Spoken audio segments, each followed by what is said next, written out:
this mic works better than that one, so we can pass it off. Yeah, that's fine.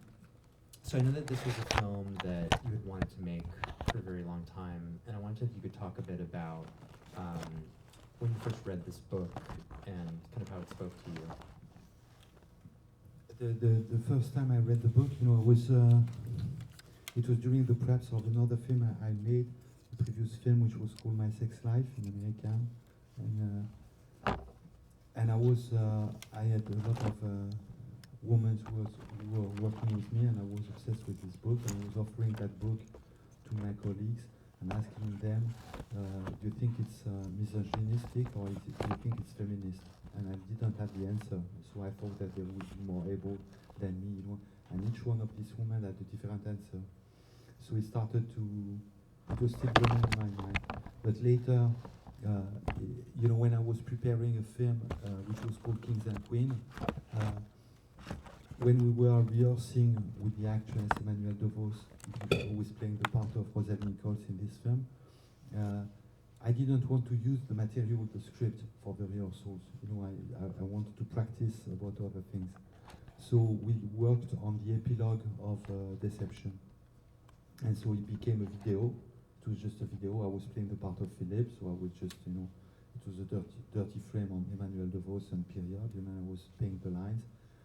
And Emmanuelle DeVos was the English lover. And it became a DVD bonus. On the collector edition, the French collector edition. And it was Emmanuelle DeVos being the English lover, and I was Philip. And it happened that this DVD bonus arrived on the desk of Andrew Wiley with the agent of Philip Roth, and it happened that this DVD bonus with subtitles arrived on Philip Roth's desk too. And one evening, and I think it was my anniversary this evening, late in the evening, there was some guests at my place, and I had a phone call. It was before the cell phone, and it was Philip Roth speaking. And I'm full of stage fright in front of you, but on the phone I'm worst. I'm really terrible on the phone, And so I was speaking with a girly voice, say hi. And he was saying, it's Philip Roth speaking. I was saying, yes, mister. He said, don't mister me. He said, what can I say, sir? He said, I just saw what you did, etc. And we started speaking about, and I didn't know how to behave, and he was saying, why don't you do a film with them? And with what I saw. And I thought there are a lot of issues about that, because it's in American in English, so I should have to shoot in London and in the US and in Czechoslovakia, which is today the Czech Republic, and the Philip Roth answer was always the same. She said, no, you don't get my point. Just do it like that. And I thought, okay, he's a genius. I'm stupidly on the phone with a genius, but he doesn't get the point about cinema. Because it's a period film. Because it was before the fall of the wall. So you should change the cars, in the streets, that's right. And he was still repeating, no, just do it like that. And it took me 12 years to understand what he meant. What I was, when I was introducing the film to you, to do it here and now in France. Just like that, with the actors that I knew, and with Léa and Tony and Emmanuel, and to do it that way. And but it took me a while, to see, because the book is rather austere, because the book is it's much more like an essay rather than a novel.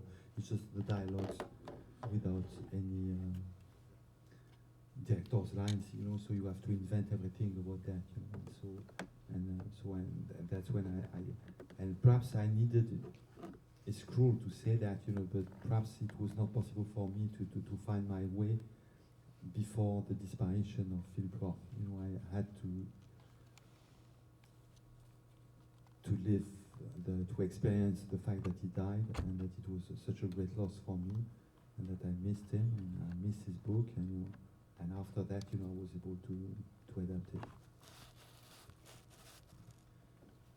So were you a fan of Philip Roth's books before you had read this book? I mean, had you like what was your I guess if you could talk about how his work sort of speaks to you more broadly, and also one thing that's interesting, we spoke about this last night, but Roth had this fascination with displaced Europeans. He was like he had relationships with Czech writers and some of which is kind of emblematic in this film. And I know that in your films, we spoke about how you often depict the immigrant experience and migrants and displaced people. And so I'm curious if that specifically spoke to you, whether in this film or in Roth's work or in his writing about that. I can hear two questions, so I will start with the second one, and I will Sure. remember the first one, It's about displaced people, I love this line, when you have this Czech girl who is saying, I don't find my place on earth. I don't remember how it's translated, how Philip Roth put it, but it's not, I'm not at the right place, because she wanted to be a translator, she wanted to be a publisher, and now she's just selling shit, in stupid shops in England after a disaster, which was her marriage, and she had to escape, from Czechoslovakia. And I think that this line was so important for me because I think it's a line that you can apply to all the characters in the movie, how to find a place where to live in the world. Obviously the English lover is not at her place, she has an unhappy marriage, she has a stupid job, she has a child that she doesn't really like, and so, but so is Rosalie Nichols dying of cancer in New York in an hospital. So it's really difficult, and the only utopia that we can have, the only guy in the film which find the right place and the right position, how to be on earth, is the writer when he's in his office. When he's at home, with his spouse, it doesn't work, But when he's in his office, and when he writes, perhaps he found that's the only utopia, is to find a place on earth, And so, I love this line, it was big, and we have to think about that, because Kiev is threatened, this evening, we think that perhaps tomorrow morning Kiev will be taken by the Russian army, and so we have to think about all these migrants, and coming from Africa or coming from the eastern countries, and there was this fascination, and I love the line, when Philip is saying, I think that displaced people have some things to teach us, and so I like this line, and yeah, I was stupidly so snobbish that I started to read Philip Roth quite late in my life. I have to confess, I was 23 or 24 or something like that. Before that, because he was selling so many books, so I was reading more secret books, rather than his books, And I found, and finally I thought perhaps Arnaud, it's time not to be snobbish any longer. And I read Portnoy's Complaint, and the burst of laugh that I still remember, laughing out loud, in my room, reading him. It was magical, for me. And what I discovered, at this point, I was just, I've been in a cinema school. And when I've been out of the cinema school, I thought I didn't enter into the question of cinema. What I mean with this obscure expression is I didn't find my own voice, And when I read Philip Roth, I realized that he was using himself as his own material, and it fascinated me and still fascinating me. All his books after, from Portnoy's Complaint, always happen at one point or another, in Newark, in a Jewish family, So I started to think, okay, it's stupid, because I'm pretending that I'm from Paris when I'm from Roubaix. So from now, all my films will happen in Roubaix, or almost all of them, So, and I was fascinated also by another aspect is that, I could see an artist falling from his pedestal and and behaving and misbehaving amongst his characters. Is not the artist, not the noble figure on the pedestal any longer. It's just falls apart, you know, and this falling is funny, you know. When you see Chaplin falling on the floor, it's cruel and it's funny, you know. So and I thought, and you know, when you are a painter, you have your brush. When you are a musician, you have the notes. When you are a filmmaker, you have a camera. But when you are an actor, you have to be to yourself your own material. And I think that Philip Roth was that brave that he dared to be his own material in his writing, you know, and so that's what I did respect so entirely. Yeah, I love that.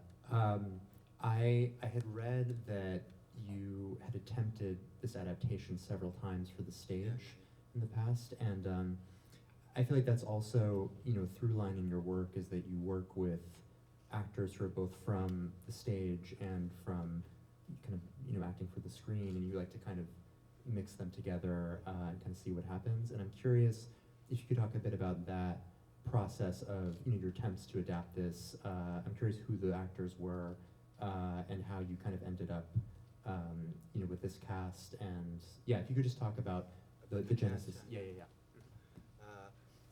You know, usually I don't write for actors, but this one, you know, I'm not able to do that. You know, this film, this book, you know, I tried to adapt it, you know, in American, you know, in English, you know, each time it was so bad, you know, and each time it was misogynistic. You know, I didn't want to be into that. You know, it was, yeah, it was not good. It was just not good. It was not a proper film, you know, and. Until I switched, you know, from English to French, and I found my way, you know. I love to think about, sorry, I will answer to your question, you know, but I love to think about a film which I worship, which is Vanya 42nd Street. I don't know if some of you saw it, you know, the Louis Malle's movie, you know, and where you see Wallace Shawn waiting, you know, in New York, you know, in Broadway, is entering into a theater.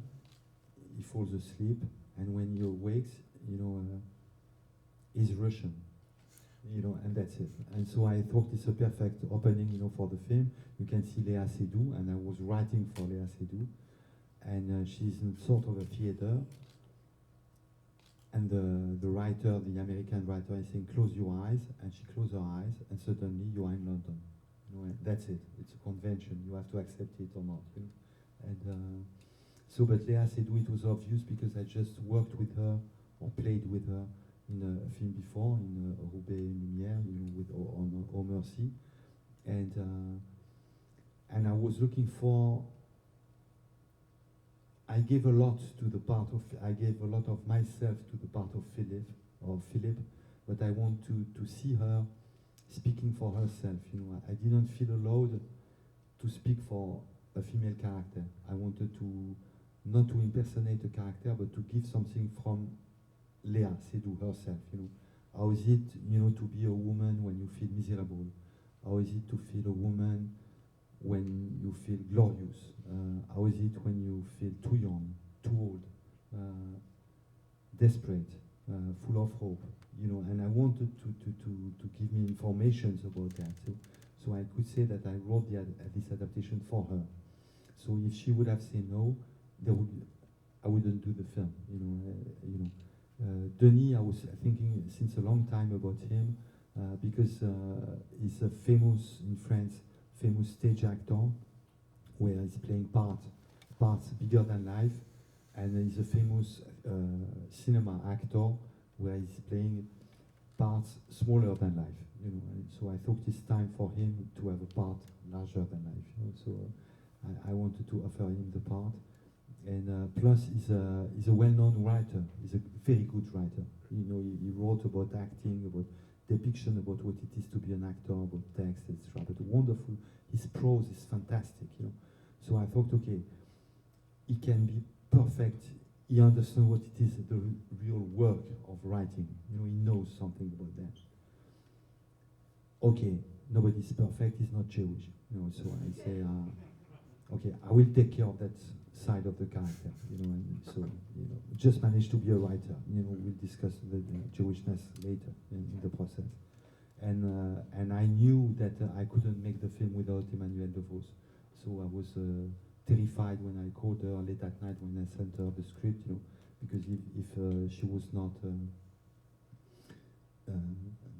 I'm confusing, you know, the name of the writer being Janet Hobhouse, you know, this English writer who wrote few novels and was a lover of Philip Roth, was called Rosalie Nichols in the film.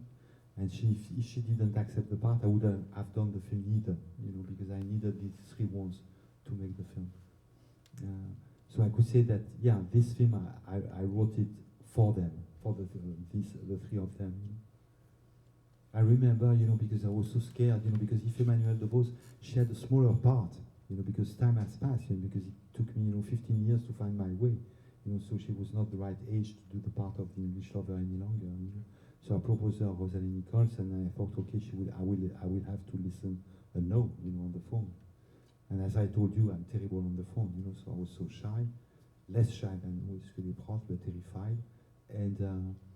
And she told me, obviously, I will accept. I'm the only one, I'm the only character in the movie who has a real story because I'm dying.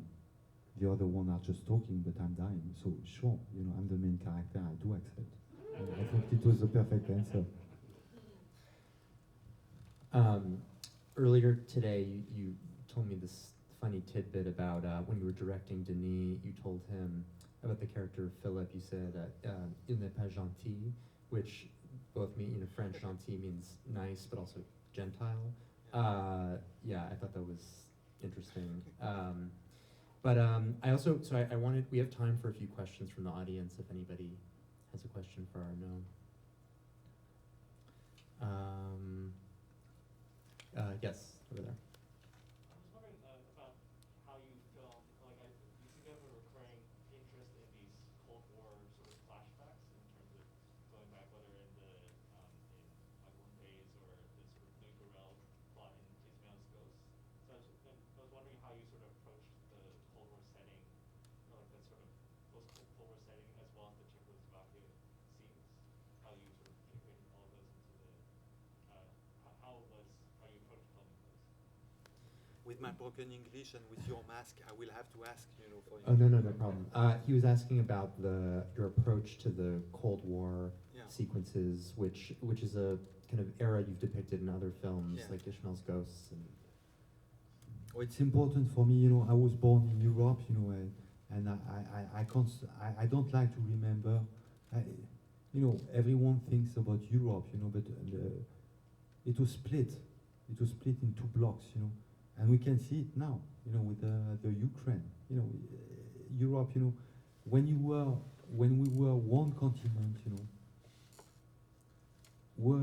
was it that better, you know? We had the destruction of the European Jews, you know, so we are perhaps in Europe too dangerous. So perhaps it's better that we are split in two blocks rather than, you know, because, you know, when we are together, you know, perhaps we could be too dangerous or something like that. So, you know, I remember this line. Which is in My Golden Days, where Paul Dédalus is looking at the fall of the wall, and all the other young girls and guys are, you know, full of joy, and saying, but why are you so sad looking at that? And the hero is answering, you know, because I'm looking at the end of my childhood. And so do I regret the Soviet oppression? No, I don't regret it, not at all. But I think I read a lot of dissident writers. He taught me a lot, you know, and I loved. It's important for me to remember that we were separated in two blocks, you know, not that long ago. I experienced that, you know, so I want to remember that. You know? And obviously today I can compare the situation.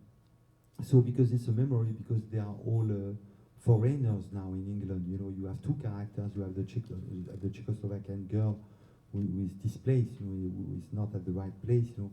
And so I thought it would be beautiful to do it with a back screen, you know, but to do it not in digital way, you know, but with the real images behind her. That it was a memory of it, you know. And after that, you have flashbacks, you know, that we shot, you know, with a Belarusian actor that I like, and you know, and this woman with because it was during the pandemic, so we couldn't have a Czechoslovakian actress, so it's a Romanian actress who played the part and who learned, you know, the Czechoslovakian lines. and I love to plunge into that. Perhaps I read too many books of John le Carré. That's why it's part of the film. Yes. So I had a question about the Czech director character. He seems to be kind of a composite of different Czech directors. Like there's, his name Ivan, maybe an allusion to Ivan Passer. Yeah. The Miloš Forman, in the sense that he's in Europe and he's shooting a period piece right around the time of Valmont. But then the character that you cast is this very burly, not so intellectual, it seems, as those kinds of directors. And then he kind of brandishes a gun like Peckinpah. So, like, how did you kind of put this all together? I was thinking rather than,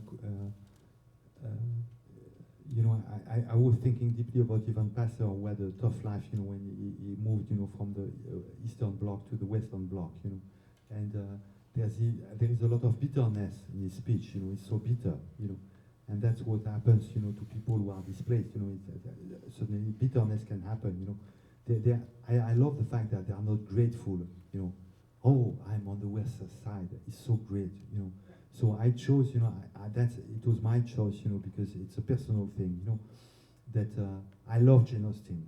I worship her as a writer. I think she's an amazing writer. And I remember the lessons of Nabokov about Jane Austen, which are a wonder. But I think that my life, where I would fail, is to adapt for TV a Jane Austen adaptation, for the British TV, my life would be a disaster, the absolute disaster, So for me, the image of the sorrow would be, to work for the English TV, to adapt Jane Austen. To me, it would be such a bore that I can't imagine to experience that, And so he's jealous, and after that, he feels guilty, and he's also, do I dare to say it? Yeah, I dare to say it. He's racist. Speaking about, the Afro-American guy, who is stealing his wife, etc., his Caucasian wife, etc., etc. And you can see that today, on the border in Ukraine, all these countries where they're coming from. So it's a new paradox, and Philip is American, so he doesn't have the same perspective, on it, And I thought it was wonderful to see how the world is a mess, It's not a lovely mess, but it's a good news because we are alive when we live in a mess, So that's why, and I needed, and perhaps also is it my spirit of contradiction, because the film is just portraits of women. I needed to have a portrait of one man, because not to have just an ensemble, but to have one instrument would play a different note, And it was quite useful because at the end of it, when he's arguing with his wife, she can see, but Ivan, you remember the story with Olina. I never get laid with Olina, so what's the point, etc. So it worked out, Plus it was in the book, so that's how it comes. But I was speaking, Miloš Forman has such a successful career, in US, that it was astonishing, and I think that Valmont is definitely one of the most underrated movies today. I think it's a great movie. I think it's a masterpiece. Yes, over there. Yeah. So with the way the book is written, there's some ambiguity about what's really, really happening and what's stuff that he's writing about that may or may not be happening. And I really liked how a lot of that was kind of translated, with some of the stuff seemed less literal, but then other stuff, you kind of have to, because you're watching a movie, it seems more, what is happening. So how did you sort of, adapt those parts of the book that where it's more foggy about what exactly is happening into the movie where it's more sort of we're seeing it? Everything is coming from the book. The book is much more provocative than the film, and I thought it would be unfair, because you are in the darkness, trapped into a theater. So I think that you can't be that provocative in a film rather than in a book. That's where perhaps book can be superior to films, because we have a deal with the audience, and with the book, it's from one person to another one, so the discussion can be more free, And so I just selected bits and pieces, but everything is coming from the book. Everything is coming from the book. And there was one nightmare, which was wonderfully written by Philip Roth, which is the fact that you never understand in the book, you know, and I read it so many times, when the English lover and the American writer really break up. You don't understand. You just have the epilogue, you say, okay, they broke up. When did they break up? You know, and you don't get it in the book. Just like in real life. You know, in real life, when you have an affair, when it's your wife, you can divorce. So you remember, oh, that was the day when I divorced, you know. But when it's an affair, one day it was there, and the other day it was not there any longer. But you don't remember exactly how it happened, you know. So we had to beat that, you know, selecting bits and pieces of the book and trying to interpret the novel, you know.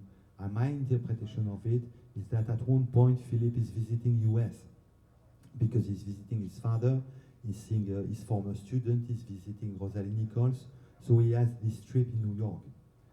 And I thought that if I was the English lover, I would think, okay, now he's in London, but one day or another he will leave me. He will go back to his country, so I want to be the first one to break up. And that's the scene that I love, you know, where he's offering money, and she can't accept it, you know, because it's also simply a love story between a Jew and a Gentile, you know, and so they don't have the same codes, you know, and so he's giving money because giving money is giving freedom, and she can't accept it because she's too Christian for that, you know, and so that's the beauty of it. And she decides to break up, you know, because she knows that one day or another he will quit her for a new life, you know, and to go back in America. And so that's how we construct this section, the ending of the film. We have time for one more. Yes. Thank you for coming and discussing it, the film. In hearing what you just said about these certain fragments from the book that you've taken and it's kind of your interpretation, every one of them had like their own color, emotion, and moment. Did you find that even after you shot, I mean, obviously, like when his wife confronts him about finding the notebook, that had to be in that part of the book, of the movie, but did you rearrange some of the scenes, some of their encounters, since they're not like linear necessarily, but did you, in editing, did you feel like, well, maybe this one can go here and juxtaposed against this other scene? We changed if I got your question, you know, we arranged the order in the script, you know. Actually, we did. Any of those, you know, We didn't change that much during the editing. A few scenes, yeah, we had to. You always rewrite the film when you are editing it, you know, for sure, you know. But you know, I had to interpret. You know, I remember, you know, once, you know, before the shooting, you know, I was terrified. You know, I'm always terrified, but you really, you know. 10 days before the shooting, I called the first AD and I told her, you know, we are dead. You know, we have something like 46 scenes in an office, you know, with a man speaking with a woman. We are dead. They will be bored to death, you know, so how do we do, you know? And she said, you have to invent different blocking, you know, you have to invent different ways of moving in the space, you know, and to invent things, you know, in forms and shapes, etc., etc. And so that's how, and then I wondered, so I said, okay, I will try to invent different ways, you know, and of being in this only set that we had, you know, and I tried to remember why do I want to adapt this book, you know. I think there is one line which to me is perfect, you know. It's one line, as I told you in the book, it's not written he or she. You just have the lines, just the lines. And you have one line which is, oh, a new belt, chapter, you know, end of the chapter. And I thought it's a perfect line, you know. And you could imagine that it's a line that a wife can't say to her husband, you know, because she has been with him in the shop, so she knows that it's a new belt, you know. So it has to be your mistress who is saying that, you know, it has to be an affair. But it's also, you can read the line thinking, you know, perhaps is it the man who is undressing the wife, the lover, and noticing, you know, but perhaps a man wouldn't notice that it's a new bed or what. So you have to confer, and so I had this idea that she was wearing this sort of white collar as if it was her first communion, you know, and she's undressing him and saying, oh, new bed. So you have to dream. So it's pure mise en scène. You have to dream about it, to interpret and to say, is it the boy who is saying that or is it the girl? And so you have to play with that. So it's invitation to create images around such a line, you know. So I thought, you know, this only line would be enough for me to start a film. Arnaud, it's been so wonderful having you here tonight and last night, and thank you so much for being here and speaking with us, and thank you to everybody for coming. Yeah, this is great. So, Thank you. yeah. Thank you, everyone.